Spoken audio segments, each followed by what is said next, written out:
इस क्लास में हम कक्षा 12 हिंदी पाठ 2 लेखक हैं जैनेन्द्र कुमार जी का जीवन परिचय पढ़ेंगे। तो शुरू करते हैं। प्रेमचंदोत्तर युग के श्रेष्ठ कथाकार जैनेन्द्र जी का जन्म अलीगढ़ के कौड़ियागंज नामक कस्बे में 2 जनवरी 1905 ईस्वी में हुआ था। इनके पिता का नाम श्री प्यारे लाल और माता का नाम श्रीमती रमा देवी था। इनके जन्म के 2 वर्ष बाद ही इनके पिता की मृत्यु हो गई। इनका पालन पोषण इनकी माता और मामा ने किया। इनकी प्रारंभिक शिक्षा हस्तिनापुर के जैन गुरुकुल ऋषि ब्रह्मचर्या आश्रम में हुई। सन 1912 में इन्होंने गुरुकुल छोड़ दिया। सन 1919 में इन्होंने मैट्रिक परीक्षा उत्तीर्ण की। आगे देखते हैं। उत्तीर्ण की उच्च शिक्षा प्राप्त करने के लिए इन्होंने काशी हिंदू विश्वविद्यालय में प्रवेश लिया, किंतु सन 1921 के असहयोग आंदोलन में भाग लेने के कारण इनकी शिक्षा का क्रम टूट गया, यानी इनकी शिक्षा छूट गई, इनकी पढ़ाई छूट गई। सन 1921 ईस्वी से 1923 ईस्वी तक के बीच इन्होंने अपनी माता की सहायता से व्यापार किया और उसमें सफलता प्राप्त की। 1923 ईस्वी में ये नागपुर पहुंच गए और राजनीतिक पत्रों में संवाददाता के रूप में कार्य करने लगे। उसी समय इन्हें गिरफ्तार करके जेल भेज दिया गया, जहां ये 3 माह तक रहे। माह मतलब महीने, जिनमें स्वाध्याय की प्रवृत्ति छात्र जीवन से ही थी। जेल में स्वाध्याय के साथ ही इन्होंने साहित्य सृजन का कार्य प्रारंभ किया। स्वाध्याय मतलब अपने से पढ़ाई करना। इनकी पहली कहानी खेल सन 1928 ईस्वी में विशाल भारत में प्रकाशित हुई। विशाल भारत क्या है? एक पत्रिका का नाम है, ठीक है। इसके बाद ये निरंतर साहित्य सृजन में प्रवृत्त रहे, यानी लिखते रहे या लगे रहे।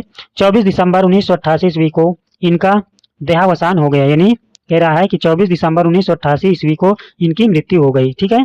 जैनेन्द्र जी ने कहानी, उपन्यास,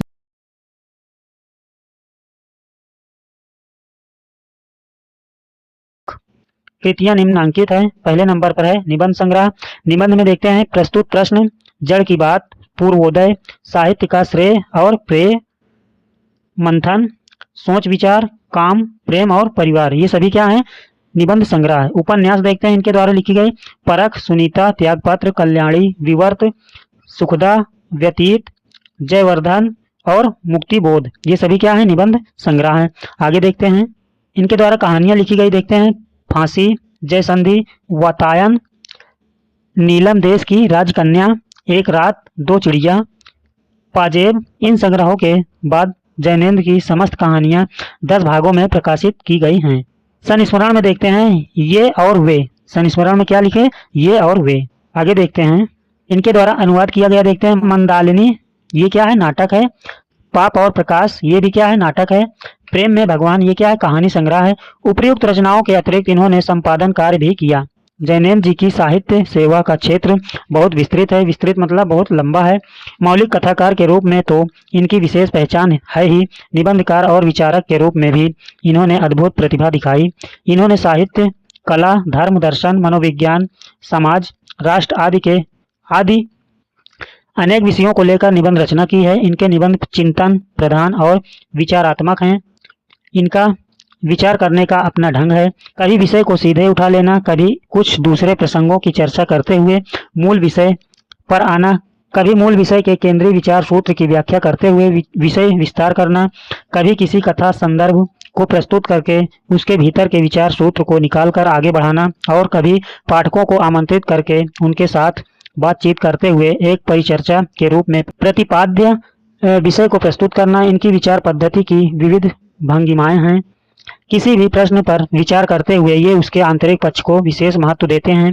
इसलिए इनके निबंधों में दर्शन, मनोविज्ञान और अध्यात्म के शब्दों का प्रयोग अधिक हुआ है। विचार की निजी शैली के कारण ही इनके निबंधों में व्यक्तिनिष्ठता आ गई है। जैनेन्द्र के निबंधों की भाषा मूलतः चिंतन की भाषा है। ये सोचा हुआ न लिखकर सोचते हुए लिखते हैं, इसलिए इनके विचारों में कहीं कहीं उलझाव आ जाता है। इनकी विचारात्मक शैली में प्रश्न, उत्तर, तर्क, युक्ति, दृष्टांत आदि तत्वों का समावेश उसे गूढ़ता प्रदान करता है। शब्द चयन में जैनेन्द्र का दृष्टिकोण उदार है। ये सही बात को सही ढंग से उपयुक्त शब्दावली में कहना चाहते हैं। इसके लिए इन्हें चाहे अंग्रेजी से शब्द लेना पड़े, चाहे उर्दू से, चाहे संस्कृत के तत्सम शब्दों का चयन करना पड़े, चाहे ठेठ घरेलू जीवन के शब्दों का ग्रहण करना हो, इन्हें इसमें कोई संकोच नहीं होता। वस्तुतः जैनेन्द्र की शैली इनके व्यक्तित्व का ही प्रतिरूप है।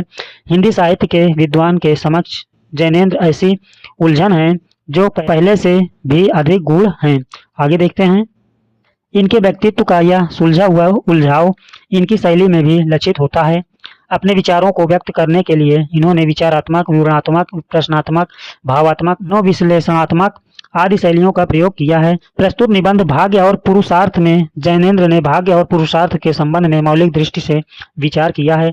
इनके अनुसार ये दोनों एक दूसरे के विरोधी न होकर सहवर्ती हैं। भाग्य तो विधाता का ही दूसरा नाम है। विधाता की कृपा को पहचानना ही भाग्योदय है। भाग्योदय मतलब भाग्य का उदय है। मनुष्य का सारा पुरुषार्थ विधाता की कृपा प्राप्त करने में ही है। विधाता की कृपा प्राप्त होते ही मनुष्य के कर्तापन का अहंकार मिट जाता है और उसका भाग्योदय हो जाता है, यानी भाग्य उदय हो जाता है। ये था जैनेन्द्र कुमार जी का जीवन परिचय। मिलते हैं अगली क्लास में।